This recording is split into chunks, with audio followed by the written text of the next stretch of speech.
ơn Ngài nên hết lòng hát người khen Hallelujah. Hãy giơ tay lên hướng về nơi thánh và người khen Jehovah. Vì đời ơn Ngài nên hết lòng hát người khen Hallelujah. Ca hát chương trong nhà Jehovah, chúc tân Chúa trong hành lang nhà Ngài. Cất tiếng hát reo mừng sống hoan ca, đến trước Chúa ca người vua đời đời. Đức Jehovah chúng con yêu Ngài. Đức Jehovah chúng con yêu Ngài.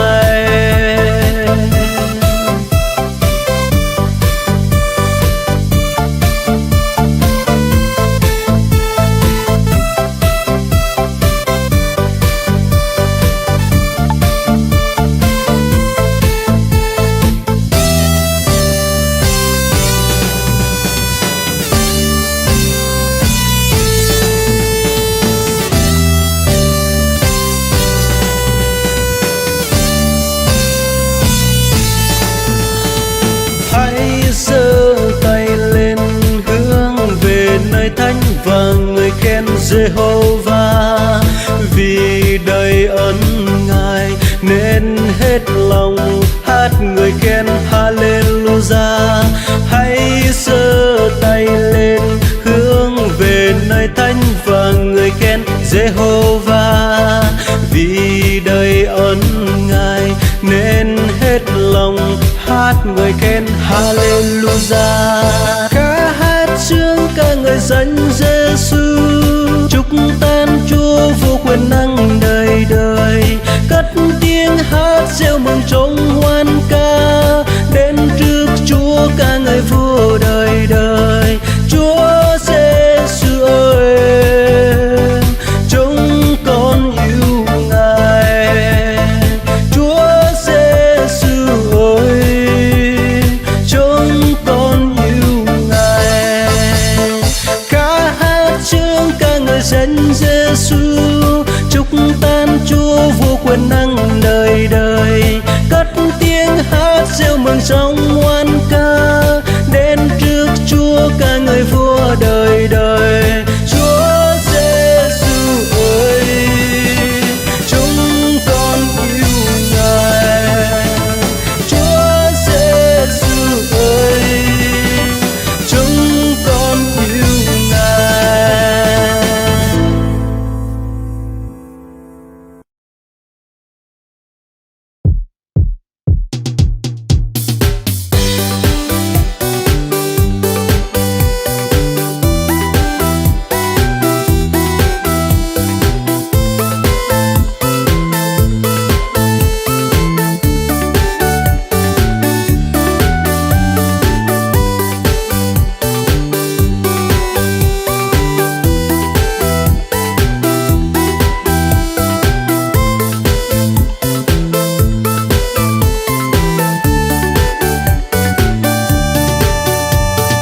Một đêm chốn hoang vu Chúa ra đời,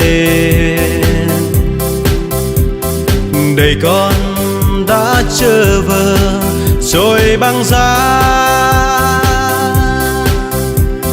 Dân gian có tin vui vẫn bên chỗ quê nghèo, hãy đi tìm xem trẻ thơ.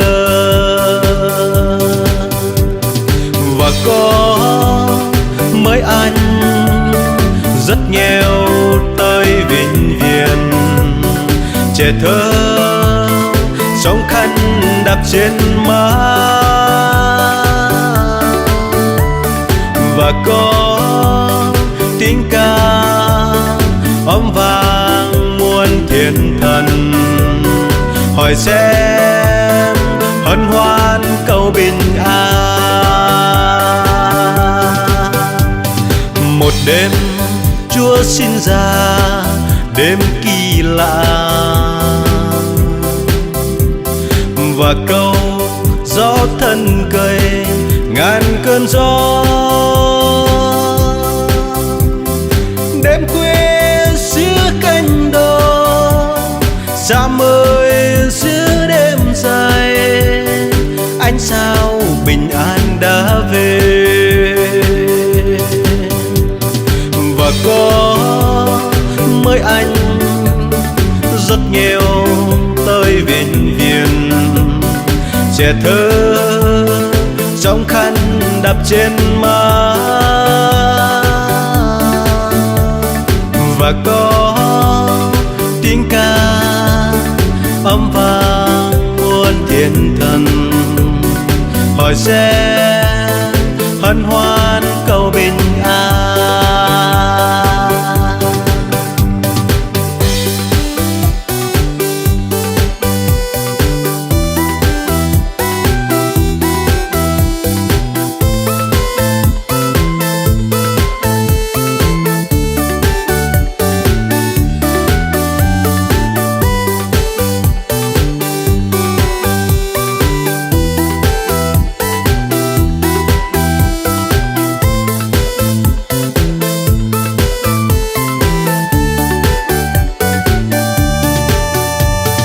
Từ nay Chúa với ta trong cuộc đời,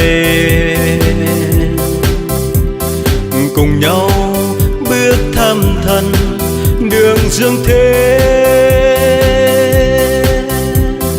Ai ơi hãy im nghe lời người đã ra đời, đến mau để xem trẻ thơ.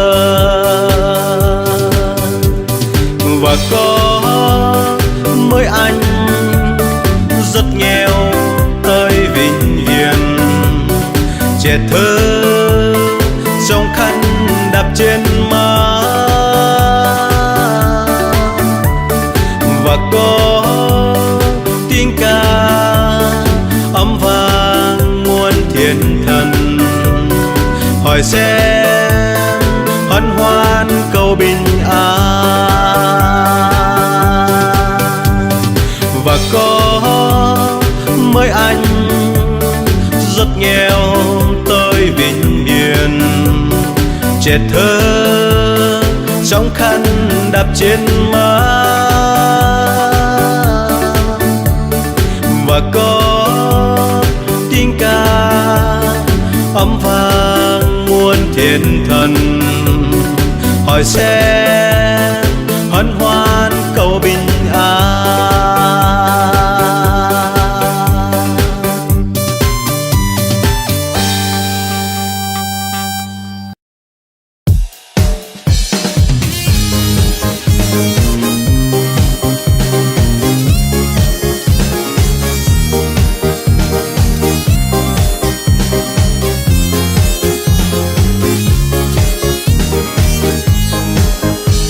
Lặng yên lòng nghe nơi cha thánh, êm dịu ngọt ngào nơi Chúa khuya. Lòng đắm say tình yêu thương thánh linh, như dòng sông ngập tràn con tim. Hàng ngày chờ mong nơi Chúa Cha, đón nhận sức mời nơi Chúa Ba. Cất cánh bay cao dẫu tới phương nào, nhưng sẽ không bao giờ mỏi mệt. Thật người nào trong mong Chúa Cha, như vườn xinh tươi hoa sắc hương. Giông tố mưa rơi nhưng chẳng phai tàn, đêm phước ân cho mọi người. Lạy Cha, lòng con luôn tôn kính, xin được nghe thần linh đỗ khuya. Nguyện hướng lên tình yêu thương thiết tha, như dòng sông ngập tràn con tim. Hàng ngày chờ mong nơi Chúa Cha, đón nhận sức mời nơi Chúa Ba. Cất cánh bay cao dẫu tới phương nào, nhưng sẽ không bao giờ mỏi mệt. Thật người nào trong mong Chúa Cha, như vườn xinh tươi hoa sắc hương. Giông tố mưa rơi nhưng chẳng phai tàn, đêm phước ân cho mọi người.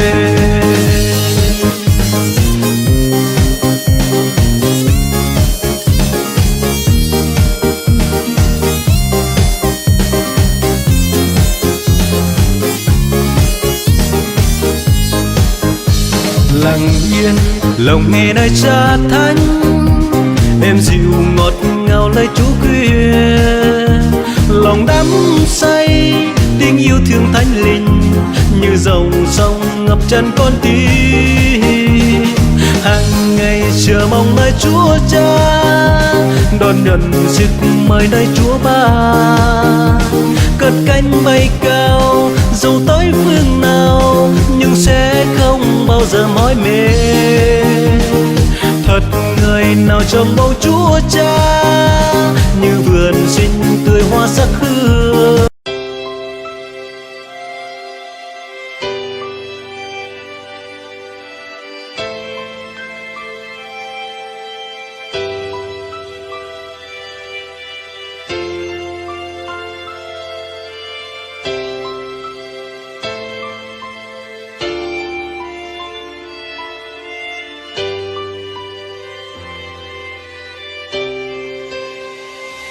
Cảm ơn Ngài vì luôn ở bên con, đã đến bên con bằng tình yêu thương bao la. Tình yêu Chúa cao lớn chẳng ai sánh bằng, vì Ngài là Đấng Chúa yêu thương nhân từ.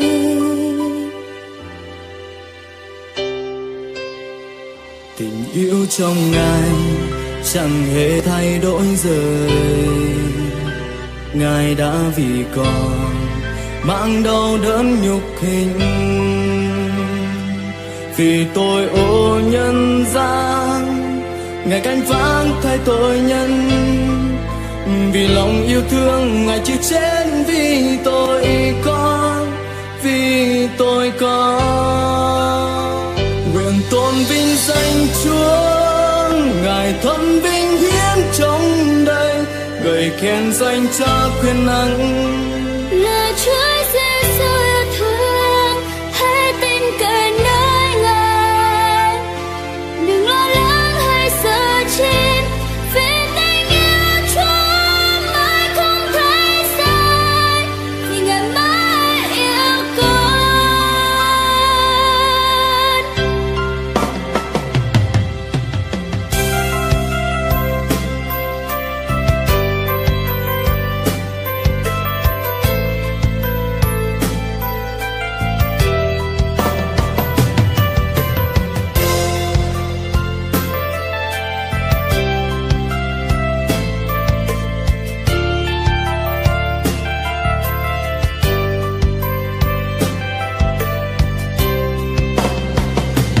Cảm ơn Ngài vì luôn ở bên con, đã đến bên con bằng tình yêu thương bao la. Tình yêu Chúa cao lớn chẳng ai sánh bằng, vì Ngài là Đấng Chúa yêu thương nhân từ.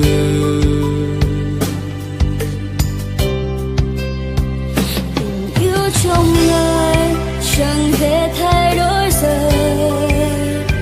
Ngài đã vì con mang đau đớn nhục hình, vì tội ô nhân gian. Ngài gánh vác thay tội nhân, vì lòng yêu thương Ngài đã chết vì tội con, vì tội con. Nguyện tôn vinh danh Chúa, Ngài thâm vinh hiến trong đời, người khen danh Cha quyền năng. Là Chúa Giêsu yêu thương, hãy tin cậy nơi Ngài. Đừng lo lắng hay sợ chi, vì tình yêu Chúa mãi không thay rơi, vì Ngài mãi yêu con. Nguyện tôn vinh danh Chúa, Ngài thâm vinh hiến trong đời, người khen danh Cha quyền năng. Là Chúa Giêsu yêu thương,